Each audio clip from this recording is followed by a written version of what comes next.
Bismillah ar-Rahman ar-Rahim. Mr. President, distinguished members, thank you very much. Jordan treasures its long ties of friendship with this great institution, and I appreciate your invitation to speak here today. Permettez-moi aussi de remercier les citoyens de Strasbourg pour leur hospitalité chaleureuse. Cette ville représente toujours un symbole de passage de la guerre à la paix, un symbole de la réconciliation et de l'unité de l'Europe.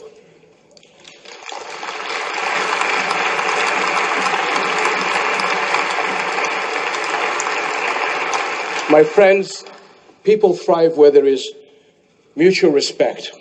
Civilization is built on it, and futures are better for it. But coexistence must be made and made again in every generation.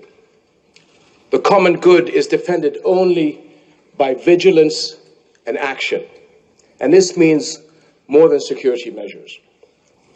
Humanity must arm itself with ideas, with justice, and with economic and social inclusion. Today, these challenges have a special importance. Our world faces an assault by terrorists with ruthless ambition. The motive is not faith. It is power pursued by ripping countries and communities apart in sectarian conflicts and inflicting suffering across the world.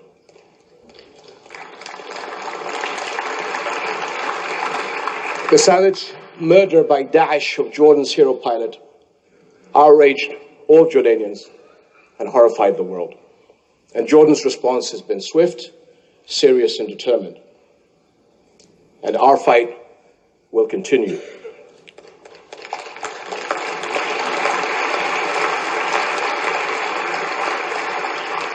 We and other Arab and Muslim states defend not only our people, but our faith.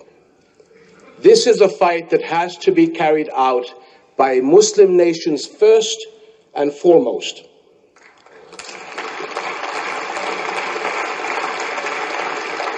This is a fight within Islam.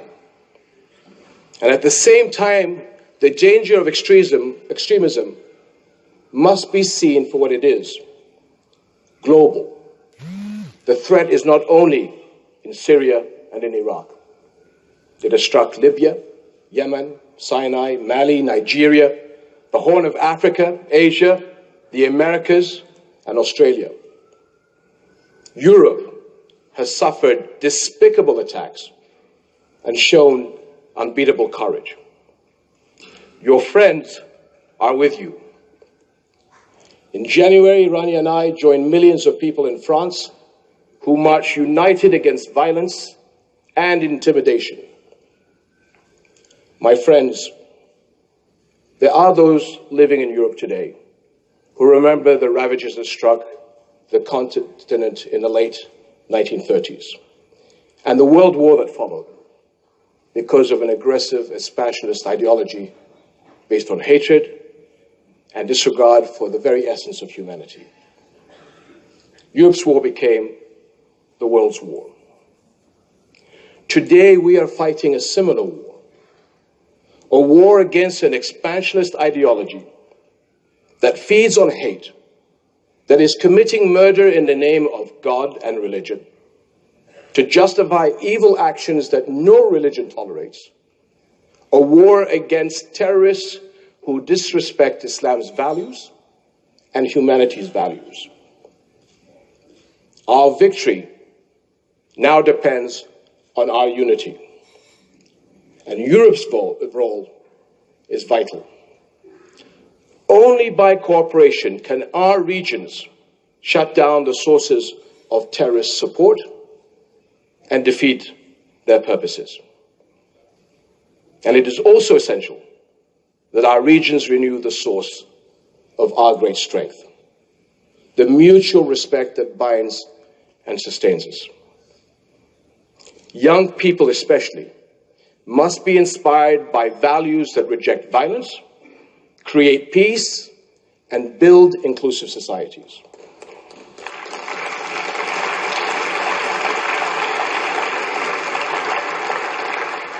And let me suggest 3 areas of importance. The first is meaningful interfaith outreach, engaging people where they live. A dialogue of respect is a rockbed of all societies. Attacking and excluding others, insulting other peoples and their faith and their convictions, this is no way forward. The future lies in unity and respect, not division and stereotypes.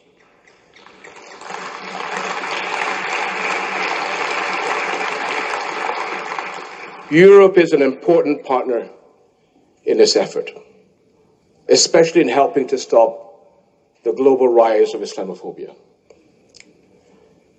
This poison is based on false ideas, and help plays into the hands of these extremists. This is what is important to clarify, what it really means to be a Muslim. And I and countless other Muslims have been taught from our earliest years that our religion demanded respect and caring for others. The Prophet Muhammad, peace and blessings be upon him, said, "None of you has faith until you love for your neighbor what you love for yourself." This is what it means to be a Muslim. Among the very names of God we hear the compassionate, the all-merciful. All my life, every day, I have heard and used the greetings, Assalamu alaikum. A wish for the other to be blessed with peace. This is what it means to be a Muslim.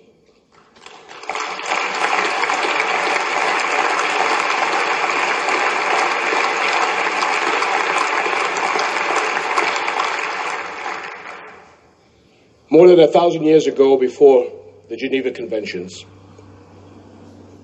Muslim soldiers were ordered not to kill a child, a woman, or an old person, not to destroy a tree, not to harm a priest, not to destroy a church.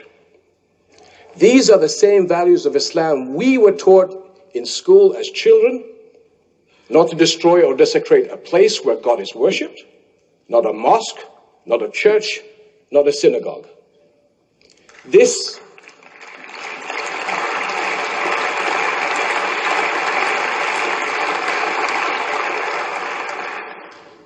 is what it means to be a Muslim. These are the values I teach my children, and they will hand it on to theirs. My friends, I am outraged and grieved by the recent attacks in some countries against Christian and minority communities. This is an offense against humanity as well as Islam. Arab Christians are an integral part of our region's past, present, and future.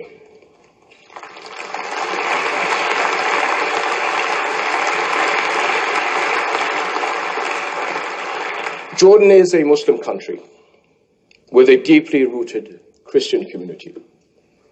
Together, the Jordanian people make up an indivisible society, friends and partners in building our country. The world's Muslims have a critical role in global understanding. Our faith, like yours, commands mercy, peace, and tolerance. It upholds, as yours does, the equal human dignity of every person, men and women, neighbors and strangers.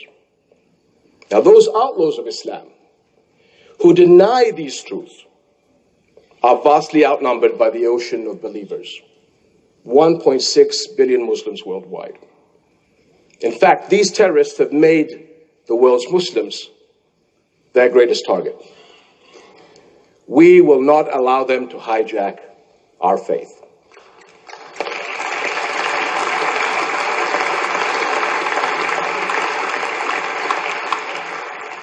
My friends, the second area, key to global harmony, is an international system that gives all people the respect they want and deserve. Again and again, I hear the question, why does not the world defend Palestinian rights?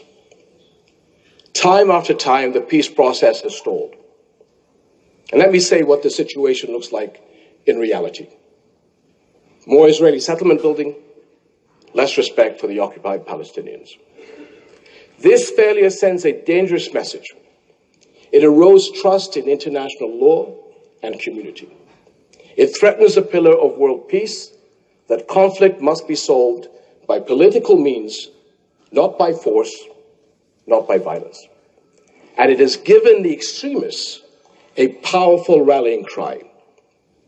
They exploit the injustices and the lingering conflict to build legitimacy and recruit foreign fighters across Europe and the world.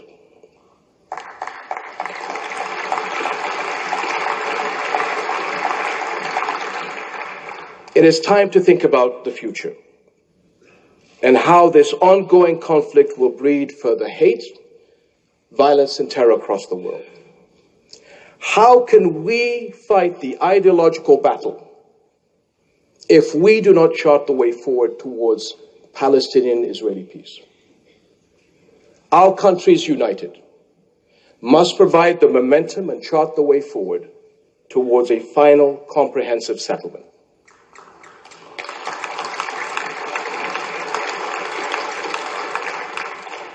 Ladies and gentlemen, a third critical effort is creating deeper hope. Radicalization thrives on economic insecurity and exclusion. To create stakeholders in a peaceful world, people need opportunities to fulfill their potential and build good lives. Helping them is a powerful message of respect. The European Parliament has recognized the importance of creating social and economic opportunities in naming 2015 the Year of Development. For Jordan, development is a priority.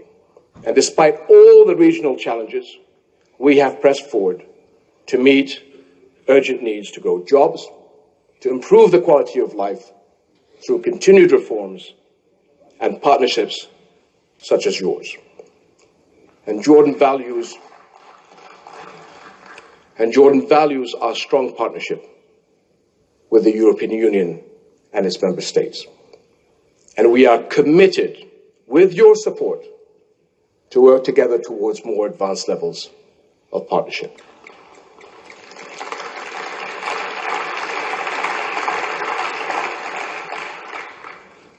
Jordan also takes seriously our moral obligations to others. Despite scarce resources, the people of Jordan have opened their arms to refugees fleeing regional violence. As the President had mentioned earlier, Jordan has taken in thousands of Iraqi Christians over the past year. This in addition to giving shelter to 1.4 million Syrian refugees, which is 20% of the population over the past few years.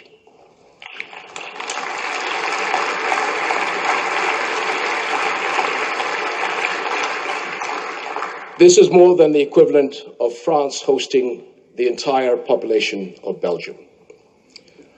Our small country is now the world's third largest refugee host, and I thank all of you who are helping us to uphold this global responsibility.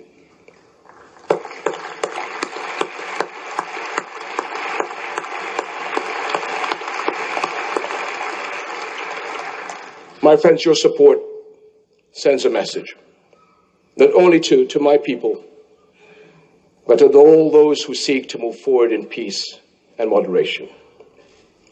Europe is with you. Our regions, our people, can find no better partners and neighbors than each other. History, geography, and future bind us. Let no one separate us, because together we can create pillars of mutual respect that will support the common good for generations to come. Thank you very much.